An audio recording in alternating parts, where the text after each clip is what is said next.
Good afternoon. My name is Richard Donahue. I'm the U.S. Attorney here in the Eastern District of New York.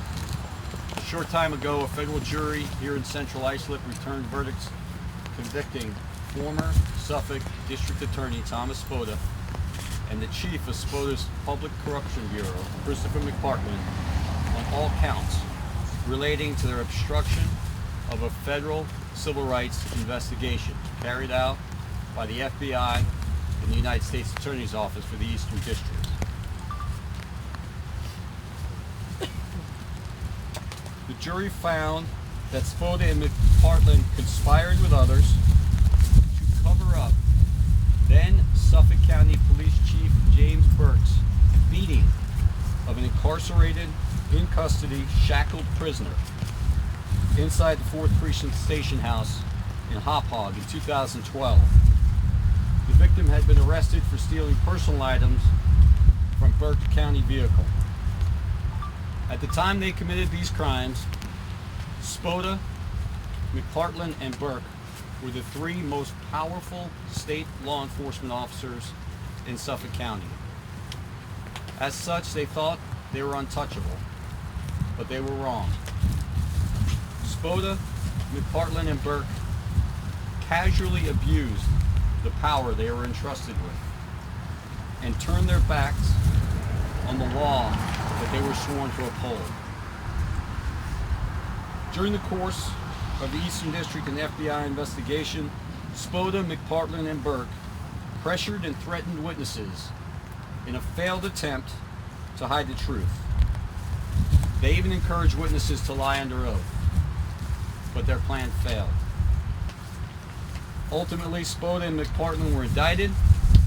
Burke was charged, pled guilty, and was sent to federal prison. This is a sad but necessary day.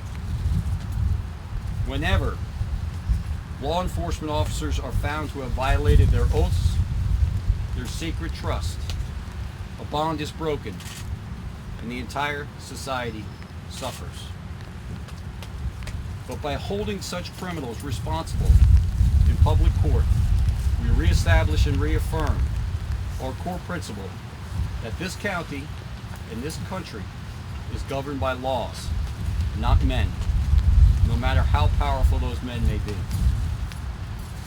With today's verdict, Spota and McPartland join an infamous line of public officials and employees who have been convicted in this courthouse. These verdicts, like so many before, make it clear that the days of Long Island's good old boy networks combining politics, power, and policing to benefit a select few at the expense of the tax-paying public are dead and gone. Those who refuse to learn this lesson should plan to follow Jim Burke, Ed Walsh, Ed Mangano, Chris McPartland, and Tom Spota to federal prison. This was an incredibly difficult and time-consuming investigation and prosecution. I first want to thank the jurors for their steadfast public service and their careful consideration of the evidence. They truly did a remarkable job. I next want to thank this outstanding prosecution team. As someone who was not involved in the original decision to seek an indictment against Spota and McPartland before the grand jury, I can say without doubt that decision took guts. It was an act of personal and professional courage. This was a case that very few prosecution teams would have risked, and we should all be grateful that this team did. I want to thank and commend Assistant United States Attorneys Nicole Bachman, Lara Trinas-Gatz, Justin Garaci, Michael Maffei, and John Durham, and former Assistant United States Attorney Jim Miskevich, as well as Investigator William Hessel, Paralegal Specialist Shanita Moore Glasgow, and legal assistants Sarah Salakwiar and Carrie Ucci. Through great personal and professional sacrifice, this team brought the truth from the shadows and out into the light. Finally, I want to thank and commend the FBI our nation's premier law enforcement agency, for their commitment to civil rights and their extraordinary work in this case. I especially want to commend and thank FBI Special Agents Michael Weniger, Colleen Sheehan, and Christine Doyle, whose skill and tenacious commitment prevailed over the defendants' attempts to obstruct their search for the truth.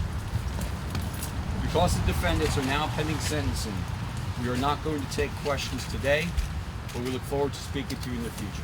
Thank you.